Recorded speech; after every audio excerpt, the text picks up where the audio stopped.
Bismillahirrahmanirrahim. Assalamualaikum warahmatullahi wabarakatuh. Saya Fahmi Azhari, NPM 10070215106, Prodi Teknik Industri Universitas Islam Bandung, akan mempresentasikan hasil penelitian saya yang berjudul Pengendalian Kualitas Produk Roster Beton dengan menerapkan metode New Seven Tools dan prinsip 5S. Studi kasus CV Jaya Abadi. Latar belakang penelitian ini adalah karena maraknya produsen penghasil roster beton di Kabupaten Cirebon, di mana hal ini menuntut setiap produsen untuk meningkatkan kualitas agar dapat bersaing di pasar.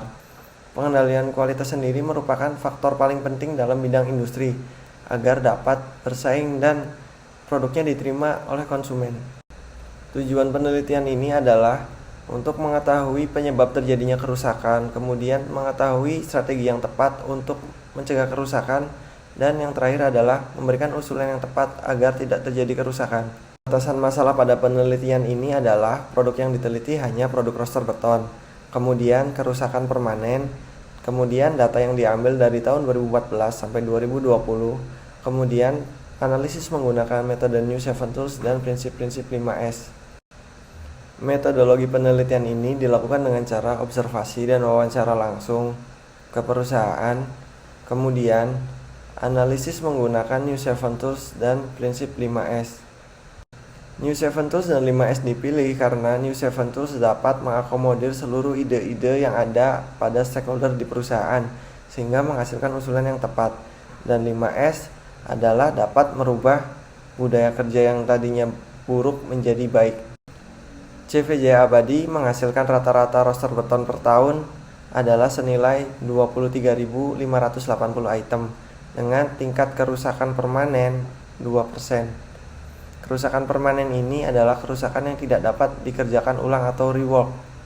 Analisis New Seven Tools yang pertama adalah affinity diagram, di mana affinity diagram ini digunakan untuk mengetahui faktor terjadinya kerusakan. Dan di sini terdapat 4 faktor yang menyebabkan kerusakan. Yang pertama adalah metode, SDM, kemudian alat cetak, dan material. Kemudian dilanjut dengan interrelationship diagram, di mana diagram ini digunakan untuk mengetahui akar penyebab terjadinya kerusakan. Dari hasil analisis ini dapat diketahui tidak ada kontrol setiap tahapan pada proses produksi yang menjadi akar penyebab terjadinya kerusakan. Kemudian dilanjut menggunakan tree diagram. Tree diagram ini digunakan untuk memetakan strategi perbaikan serta usulan yang tepat untuk mengurangi kerusakan produk. Dengan cara yang pertama adalah meningkatkan kualitas sumber daya manusia, yang kedua adalah merawat alat cetak, yang ketiga adalah meningkatkan kualitas material, serta menentukan metode yang tepat untuk melakukan proses produksi.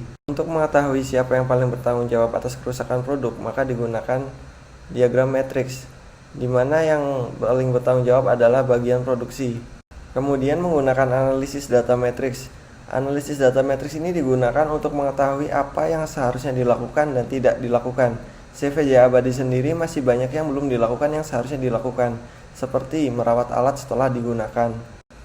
Kemudian dilanjut menggunakan analisis arrow diagram untuk mengetahui tahapan dalam suatu proses pembuatan produk. Dari hasil analisis CV Jaya Abadi terdapat suatu tahapan yang terlewat, seperti pencucian alat cetak setelah digunakan. Yang terakhir adalah diagram PDPC, digunakan untuk mengetahui apa saja yang dapat dilakukan dan tidak dapat dilakukan. Yang dapat dilakukannya banyak sekali, seperti contohnya pengadaan alat, dan yang tidak dapat dilakukannya adalah menambah ruang produksi. Kemudian dilanjutkan dengan penilaian audit checklist 5S dengan 38 item dengan skor 25. Ini jauh dari kata sempurna yang harusnya adalah 152. Dari hasil analisis audit checklist 5S didapat skor 22,22%. Hal ini masuk dalam kategori buruk. Setelah dianalisis menggunakan New Seven Tools dan 5S, maka didapat usulan perbaikan sebagai berikut. Salah satunya adalah pembuatan SOP serta evaluasi kinerja. Kesimpulan dan saran. Terdapat 4 faktor penyebab terjadinya kerusakan, yaitu sumber daya manusia, alat cetak, material, serta metode yang digunakan.